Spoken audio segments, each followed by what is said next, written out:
Olá, pessoal, tudo bem com vocês? Eu estou muito bem, eu espero que todos estejam bem.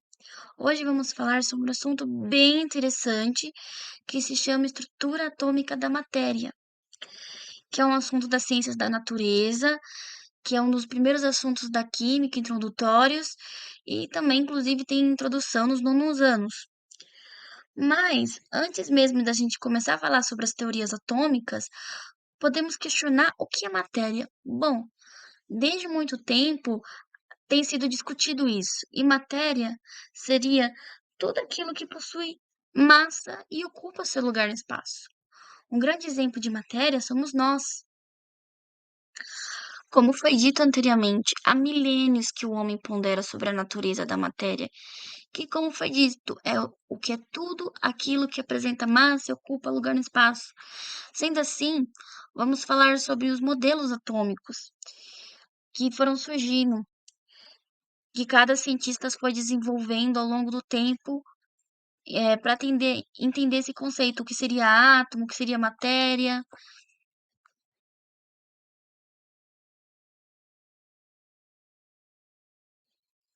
Sendo assim, vamos falar sobre o modelo de Dalton, que graças ao John Dalton, o conceito de átomo apareceu, sua primeira aparição em 1808, que, e ele foi extremamente importante na questão das leis ponderais, de reações químicas e teoria atômica clássica de Dalton. Baseado nisso, vamos falar sobre a teoria atômica clássica de Dalton. Primeiramente, o Dalton imaginava que o átomo era uma esfera macisa, que ele não se dividia, que um átomo de determinado elemento, seja um elemento de água, por exemplo, eram todos idênticos, possuía o mesmo tamanho, a mesma forma, a mesma massa, e que cada átomo de um elemento possuía sua própria característica. Ele também acreditava que era bem limitado, que na natureza em si eh, existiam poucos átomos diferentes e que a união de, por exemplo, um ou dois átomos, a união de mais de dois átomos, na verdade, produzia um composto químico, que hoje seria uma substância composta ou simples. E que ele acreditava também que os átomos eram unidades por meio das quais as reações químicas se efetuavam. Assim, toda reação química, basicamente, era um arranjo de átomos que formam substâncias simples, compostas ou misturas envolvidas nessa ação. Por fim, podemos dizer que o Dalton ele acreditava que o átomo seria a menor partícula elementar, a menor unidade da matéria, só que hoje a gente verifica que não é verdade, que depois de experimentos posteriores a gente consegue ver que o átomo é constituído por partículas ainda menores. Logo em seguida, surgiu a teoria de Thomson, em 1897, que surgiu um conceito muito importante que seria o elétron e, consequente, outro conceito baseado nesse experimento. Resumidamente, o material que foi utilizado nesse experimento, podemos imaginar que seria algo semelhante a um tubo de TV antiga. E nesse experimento que ele realizou, os raios emitidos eh, dos polos podiam ser interpretados como feixes de partículas carregadamente negativas. E essa atribuição de carga negativa era arbitrária, baseada basicamente na direção que os feixes eram desviados. E ele concluiu nesse experimento que o elétron deveria ser um componente de todas as variedades de matéria. Baseado nisso, devido ao fato dos átomos em si serem eletricamente neutros, ocorreu a descoberta de uma partícula subatômica negativa, né? Que seria o elétron, sugeriu a presença de uma partícula oposta ao negativo, que seria o próton. Que o próton foi a primeira vez, foi mencionado eh, em 1886. E a sua massa mostrou cerca de 2.000 vezes maior do que a do elétron.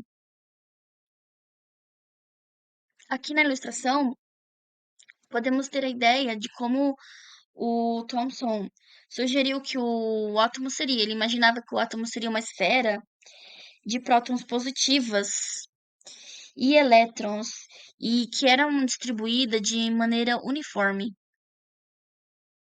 Antes de qualquer coisa, do experimento, vamos falar sobre o problema que levou ao teu experimento para tentar achar esse problema, né? O que acontecia, porque Rutherford viu um problema nessa teoria de Thomson, que ele via que esse experimento, se o Thomson tivesse certo, o experimento, as partículas alfas iam atravessar a lâmina de maneira homogênea, que não ocorria os desvios.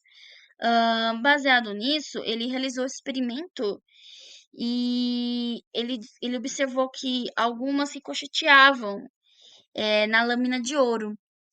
E aí ocorreu o surgimento do espalhamento alfa. E o espalhamento alfa, ele somente pode ser causado por pequenas regiões positivas. Ou seja, ele realmente estava certo que Thomson estava errado, que os prótons positivos, eles ocupavam uma pequena região de átomos e não todo o volume ocupado pelo átomo. Então, baseado nisso, Rutherford sugeriu que a pequena esfera positiva estaria no centro do átomo e que apresentava um núcleo atômico. Então, ele imaginava que possuía esse núcleo. Aqui seria mais ou menos o modelo que ele imaginava que possuía esse núcleo atômico e os átomos eram constituídos ele imaginava de um ou mais prótons carregados positivamente e os elétrons da carga negativa, eles ocupavam um espaço ao redor do núcleo. Então, esse seria mais ou menos o modelo que ele imaginava que seria. Bom, depois disso, eles perceberam que a matéria, isto é, o átomo, ele constituía luz, ele podia emitir luz em certas condições. Por exemplo, do prisma, quando a luz vinha branca, que nesse caso seria contínua, e ela saía de outras cores. E teria uma fórmula que seria E de energia, o K de constante de proporção e o F de frequência. E igual a K vezes F. E os cientistas, eles observavam que nesse espectro atômico possuíam certas ondas possuíam frequências características que não correspondia ao espectro da luz branca. Então, as explicações dos espectros atômicos descontínuos que foi possível, não foi mais possível, na verdade, ser explicado com conceitos físicos clássicos. E para explicar esses conceitos descontínuos, o físico Niels Bohr, que ganhou o Prêmio Nobel de Física em 1922, precisou introduzir uma teoria revolucionária. E para explicar esses espectros descontínuos, o físico Niels Bohr, que inclusive ganhou o Prêmio Nobel de Física em 1922, precisou introduzir uma teoria revolucionária que pode ser resumida em 4 tópicos. O primeiro tópico é que os elétrons, que no caso na nossa figura seriam essas bolinhas azulzinhas, eles giravam em órbitas circulares. Como estamos vendo, eles estão girando em órbitas circulares ao redor do núcleo, que seria essa bolinha vermelha. E eles mantinham uma velocidade constante. A energia associada ao seu movimento também era constante.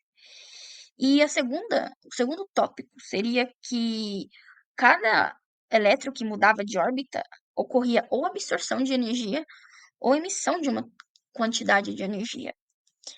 E o terceiro tópico seria as diferenças entre as energias, que poderia ser um grande exemplo, seria o E-onda que eu quero descobrir e a energia E2 menos E1.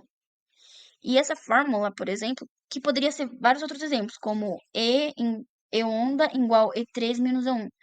para que essa fórmula existia? Para descobrir as linhas espectrais, ou seja, as cores emitidas pelo átomo. Então, quando eles queriam descobrir as cores, era só utilizar essa fórmula.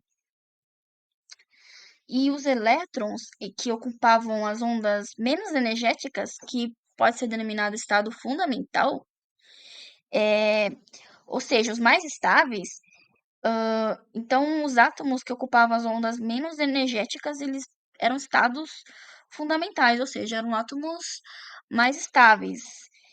Já os átomos que, em situações mais energéticas, que são determinados estados excitados, são determinados em situações mais excitadas. E o processo de emissão de luz é denominado transição eletrônica. Também vale lembrar também que os níveis de energia ou camadas eletrônicas, elas acomodavam um número determinado de elétrons, ou seja, e eram designados, na verdade, por letras como K, L, M, N, O, P, Q. Então, basicamente, a gente percebeu que através de um questionamento e experimentações e viam problemáticas no Dalton, que o Dalton via no Thomson e o Thomson via no Dalton e assim por diante, conseguiam chegar cada vez mais próximo ao conceito ideal, que seria explicar o modelo atômico, como as coisas funcionavam. E, bom, as referências bibliográficas utilizadas para esse vídeo foram livros de química, hã, do ensino médio e também sites como Toda Matéria. Qualquer dúvida, vocês podem estar perguntando no chat, no comentário. Tenha um bom dia, uma boa noite, uma boa tarde a todos. Tchau, até a próxima.